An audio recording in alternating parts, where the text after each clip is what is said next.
Alright guys, welcome back today. A bit late, it's already evening here at my place, but we have a new leaks. Obviously yesterday there was a Dkayed stream, so we have a new leaks here. The first leaks for the next pack that will probably come on the 10th or 12th of July, June, July.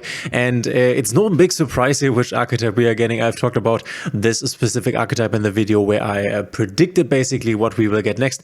And we will get this one next. This is not a big surprise because the ban list already told us, yes, we are getting the Centurion cards.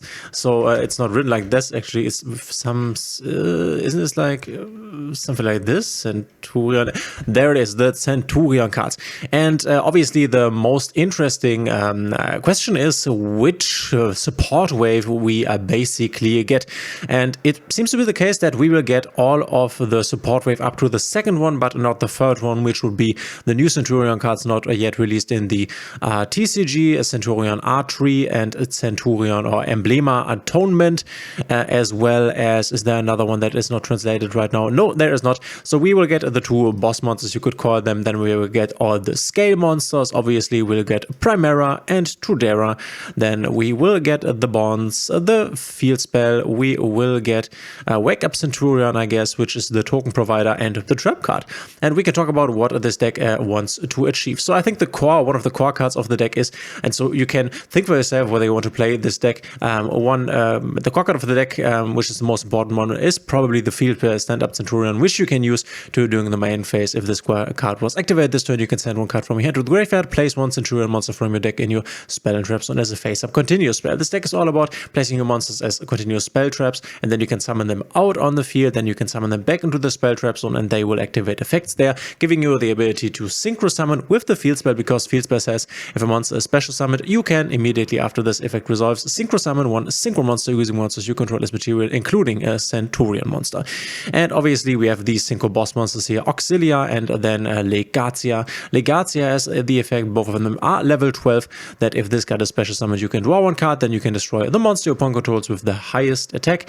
And then both of them had the same effect here. During the end phase, you can place one non-synchro Centurion monster from your hand or graveyard in your spell trap zone as a face-up continuous spell, which is quite nice because that means you can also make a synchro summon on your opponent's turn. We'll talk about this in a second here. If this card is special summoned, you can add one Centurion card from your deck to your hand. So this is the designated searcher, where the other one is the destruction effect basically. And then both of them, I think both of them, this one at least has the effect face-up cards in your spell and trap zone cannot be destroyed by card effects. The cards are protecting each other, which is quite nice. The field spell also has this effect, cannot be destroyed by opponent's card effects where you control its Centurion monster card, which you basically always will. So to out the field spell, which is a very important card, you will need to, by the way, or for example, Cosmic Cycle on it. So what does this deck want to do? You have the basic monsters here. So these are basically the scale monsters, the MF, and then the new one, the Gargoyle. These are the big level 8 scale monsters that you will use for synchro summons. But then you have your two base monsters, you could say. The Primera, which is the Searcher.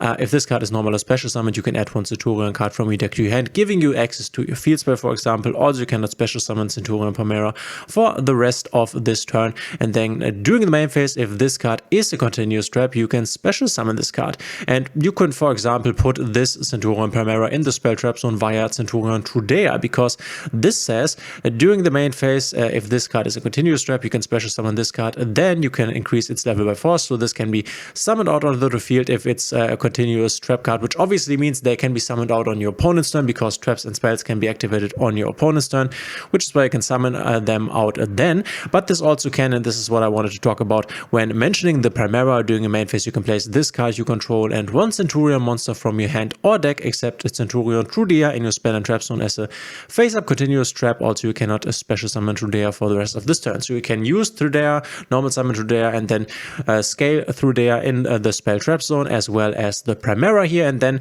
with the second effect of the Primera, you can special summon the Primera out to search, for example, the field spell or one of the supporting cards, which this is a token creator, Wake Up Centurion, Centurion. This can either create a level 8 or level 4 token, giving you the ability to go for whatever you are missing, because these are the tuners here.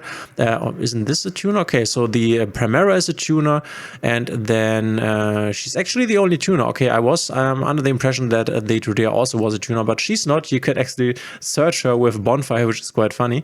And you have these support cards like the Bonds, like the Wake Up, and then also the Trap, which is able to target on face a monster card on the field, banish it, and if you do, during the standby phase of the next turn, special summon that banish monster to its owner's field. So that's quite nice. You can also establish this on your endboard to banish something. But the main play that we basically always did with this deck that is now no longer possible is using the Crimson Dragon, because if you're not aware what this already existing card does, if this got a special summon, you can add one spell trap, not that important, but this also has a quick effect. You can target one level 7 or higher synchro monster on the field, and obviously we have both our boss monsters here being level 12. That's quite nice. And then return this card to the extra deck, and if you do, special summon one dragon synchro monster with the same level from your extra deck, so the same level as these had, so 12 in this case. This is also why we have the recent forbidden and ban list edition of the King Calamity, because this was the card that Centurion was always summoning. This was the core play of this deck. So it's not even an overstatement. This was the core play, because obviously the Hot Dragon Archfiend King Calamity says when this card is synchro summoned, you can activate this effect for the rest of this turn. Your opponent cannot activate cards or effects on the field, which is basically a turn skip. You are still using this in a TCG, and this is the core play that the Centurion deck wants to do, because it's obviously super strong, skipping your opponent's turn. This is normally just a game win. Obviously, Master Rule could not really allow this happening, because that would be very, very boring and people would be very annoyed by this, rightfully so. Obviously, this is still also strong going second if you can just lock your opponent out from activating cards when you basically play the game. But yeah, we have the Hot Red Dragon Archfiend King Calamity gone. So what is Centurion going to do? So unfortunately, this is the first thing I would guess. I was really hyped for this deck, and in my opinion, I'm still kind of hyped. We will see what this deck can do. What I really like is the artwork of the cards. I think the deck plays very nicely. I like this mechanic of putting them in the spell trap zone, and then you can summon them out, and when they are summoned out, you can use your field spell basically to make a synchro summon. By the way, these are basically the extenders, the level 8 bodies here, not that important, and you can also obviously place them after your synchro summon back into your spell trap zone during the end phase with these guys here. A good target for Imperm, for example, was to Imperm the Legatia or the Auxilia, so that they could not replace the tuner basically.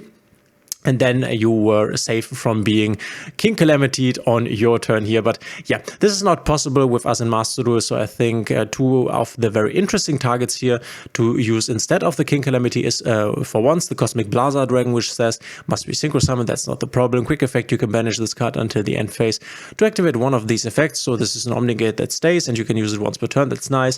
When your opponent activates a card or effect, negate the activation, and if you do, destroy that card. When your opponent would summon a monster, negate the summon, and if you do, destroy the monster. And when an opponent's monster declares an attack, negate the attack, then end the battle phase. So this is obviously a very versatile, insanely good Omni negate. You can negate anything Omni here. You can also negate a summon, which is very specific, and normally you can only do this with cards like a Solemn Judgment, which is basically known, or Strike, and no, Strike is on monster effects, but the Judgment is for the summoning. And obviously also another one where you can end the battle phase and basically negate an attack. So very versatile, comes back, can do it again on the next turn. Very, very strong, but obviously it's not as strong as skipping your opponent's turn. And if your entire play, or no, I closed the guy, but if your entire play is basically getting the Cosmic Blazer Dragon on the field, then that's nice, but this is only one interruption, and then you might also have this trap here that can banish something, but that's not that much, honestly. And then it becomes more, where it was more of a combo deck, where you wanted to basically turn skip your opponent to win the game.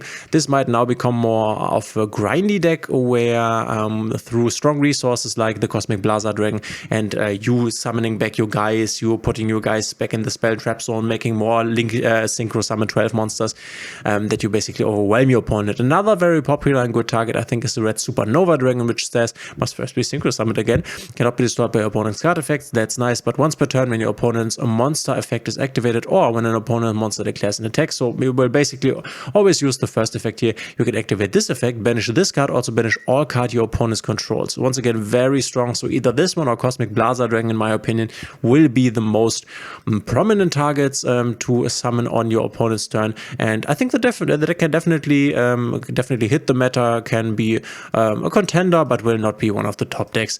I guess with the inclusion of the Hot Red Dragon Archery and King Calamity, this could have definitely been a top deck, because it's very hard stopping this interaction here. You need very specific cards and basically have to make him miss timing, because in theory he can. It's a when effect, but that's very tough, and if this guy hits the field, then it's just game over. So for the game and the game's health, it's very good that we don't have this, but we will see how good Centurion will be. There are definitely strong targets for the Synchro Summon. In my opinion, the Synchro boss monsters are just amazing when it comes to the card art. But yeah, guys, let me know in the comments what you think. By the way, if you like my videos, please consider subscribing, hitting the thumbs up and the notification bell. Let me know in the comments what you think. Are you hyped for this? I know a lot of people are. And how are you planning on playing this? Do you have any nice idea for another level 12 that you could make? Obviously, there's also the super heavy samurai one, but I guess the other ones are just a bit better. Let me know in the comments. Thanks for being here, and we will see each other in the next one.